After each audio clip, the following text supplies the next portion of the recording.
Olá, meus irmãos, bem-vindos ao canal Ministério Palavra do Senhor, o seu canal de estudos bíblicos. Meus irmãos, vamos continuar o estudo da Bíblia, continuando a carta aos Hebreus, capítulos 8 e 9 hoje. A gente está vendo aqui uma característica nessa carta, que o escritor era conhecedor das escrituras sagradas do Antigo Testamento, né? E era conhecido no meio lá dos judeus. Mas, mais do que isso, é importante a gente destacar que toda a narrativa, toda a carta, essa epístola aqui, ele associa o Antigo Testamento ao Novo Testamento. Ele traz a questão do dízimo, traz a questão da aliança, da nova aliança, traz a questão do sábado. É uma carta que ela associa o Antigo Testamento com o Novo Testamento. A verdade é que o Novo Testamento também estava sendo composto. Eles tinham com base nas escrituras antigas, que o cristianismo surge a partir do judaísmo. Aqui ainda não havia o cristianismo, mas havia a nova aliança já em Cristo Jesus. Já havia o evangelho aqui sendo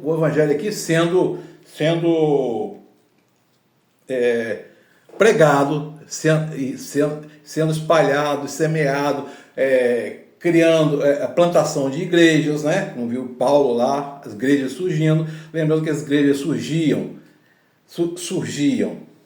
nas casas das pessoas.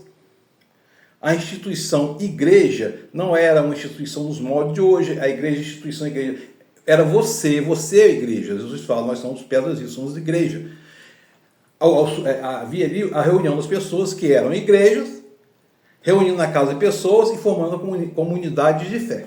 Né? Importante destacar que, na verdade, a carta aos Hebreus traz um entendimento ao convertido sobre a lei. Né? E mostra na lei que a lei já tratava do Evangelho e já tratava de Jesus Cristo. Tá? No Antigo Testamento. Capítulos 8 e 9. Aí vai falar sobre o sumo sacerdote de uma nova aliança, ou seja, Jesus, né? O mais importante do que estamos tratando é o que temos um sumo sacerdote como esse, a qual se sentou à direita do trono da majestade nos céus, e serve no santuário, no verdadeiro tabernáculo que o Senhor erigiu, e não o homem. E aqui é interessante observar, aqui, meu irmão e minha irmã, que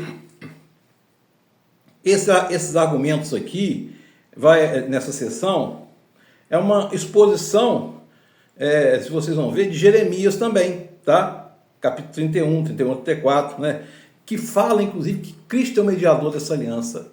Cristo é suficiente, fala da suficiência de Jesus. Assim como falou de Melquisedeque, que não tinha genealogia, Jesus aparece lá no Antigo Testamento, que Melqui quer dizer rei, Zadok, justiça, rei de Salém, que dá origem a Jerusalém, que é fundamento da paz. Tá?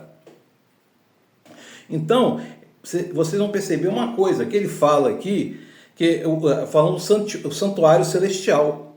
O que é o santuário celestial? É os céus, o trono da majestade, da graça de Deus, né? Que é erigido por Deus e que corresponde ao Santo dos Santos, no tabernáculo, no templo terreno. Tá? E vocês vão observar que os sacerdotes entravam no centro, entravam por breves períodos no Santo dos Santos, aspergindo o quê? Aspergindo sangue, né? Holocausto para perdão dos pecados. E vai continuar assim. Todo sacerdote, sumo sacerdote, é constituído para apresentar oferta e sacrifício, por isso é necessário que também este tivesse algo a oferecer. Se ele estivesse na terra, nem seria sumo sacerdote, visto que já existem aqueles que apresentavam ofertas prescritas pela lei. Eles servem no santuário, que é a cópia e sombra daquele que está nos céus, já que Moisés foi avisado quando estava para construir o tabernáculo. Tenha cuidado de fazer tudo conforme o modelo que lhe foi mostrado no monte. E aqui, meu irmão, quem está falando aqui? Primeira coisa, o sumo sacerdote, desde a construção do tabernáculo e depois do templo, o sumo sacerdote, ele oferecia holocaustos, né? E Jesus é o sumo sacerdote definitivo suficiente, porque ele é definitivo, o sacrifício dele é definitivo uma vez só, ele se ofereceu em sacrifício perfeito. E detalhe, que ele cumpre a lei aqui, né? E observar ainda que fala aqui que é cópia e sombra daquele que está no céu, ou seja, Moisés, quando construiu o tabernáculo, construiu um modelo, como segundo está escrito aqui, que é um modelo construído por mãos humanas, um modelo construído com mãos humanas, que serve um modelo tal qual que está no céu. O céu é perfeito, o daqui não é. Então, é baseado no modelo do tabernáculo celeste. É preciso entender isso também.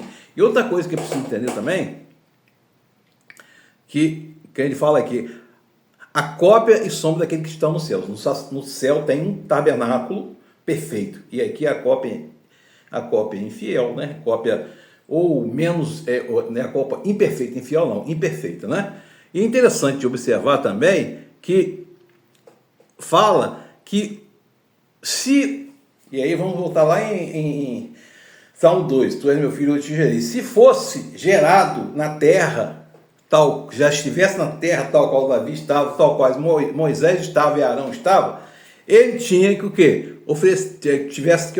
Teria que oferecer algo daqui. Mas ele não estava na terra, ele foi gerado por ação do Espírito Santo em Maria, e ele se ofereceu em holocausto. Ou seja, os primeiros que oferecem já estavam aqui na terra, mas Jesus não estava na terra antes, ele veio à terra, encarnado, tá? E devido ao seu...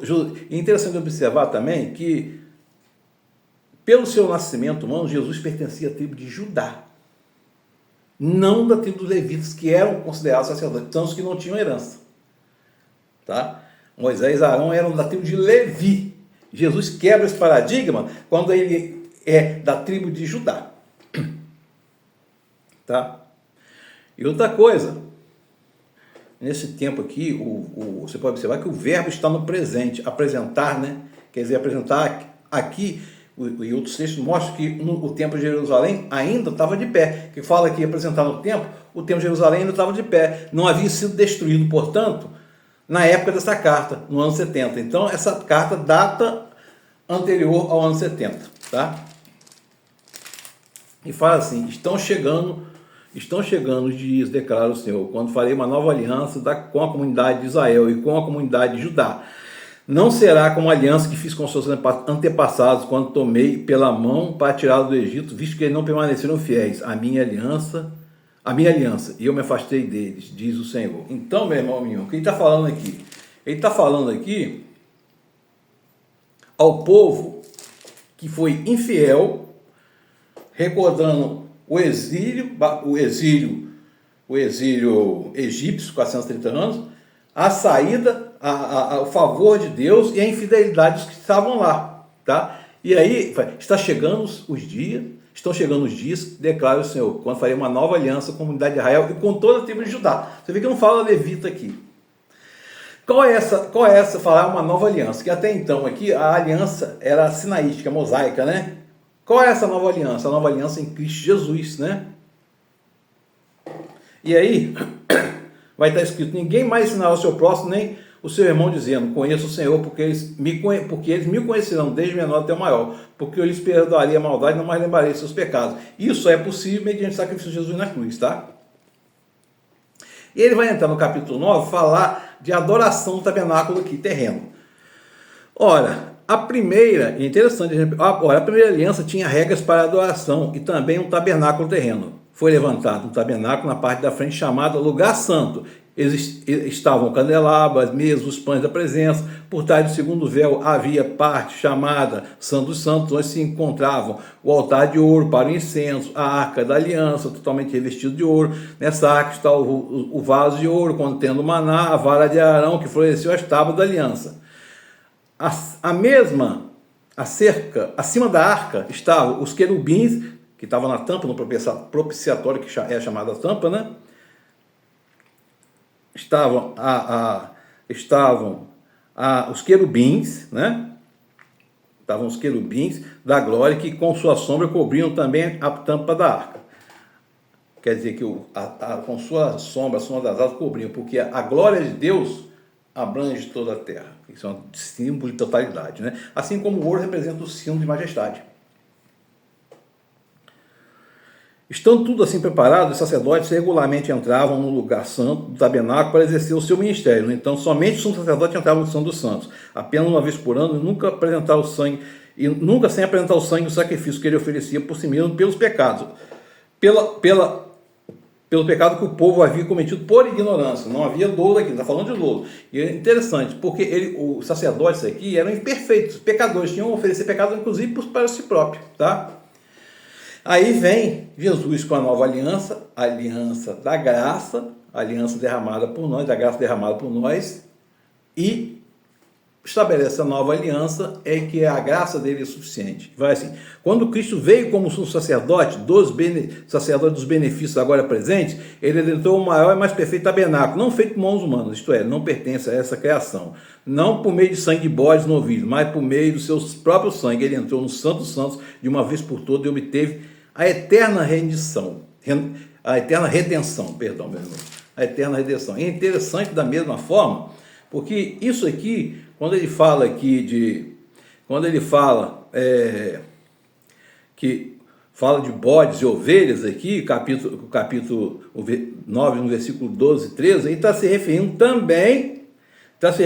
também ao Antigo Testamento, meu irmão e minha irmã. Está falando também no Antigo Testamento, em Jeremias e Isaías, tá? E vem completando aqui. Da mesma forma que o homem está destinado a morrer uma só vez, depois enfrentar o juízo, assim Cristo, oferecido em sacrifício uma única vez, foi, para tirar os pecados de muitos, para aparecer uma segunda vez, mas não para tirar os pecados, mas para trazer salvação aos que aguardam. Meu irmão e minha irmã, Jesus morreu uma vez e ressuscitou apenas uma vez. Nós morreremos uma vez e em seguida virá o juízo. Ele está dizendo aqui ele está dizendo claramente que ele é suficiente na sua graça, meu irmão e minha irmã, e traz a salvação para a gente. Que o Espírito Santo de Deus esteja sobre nós, nos confrontando e nos consolando sempre. Deus nos abençoe.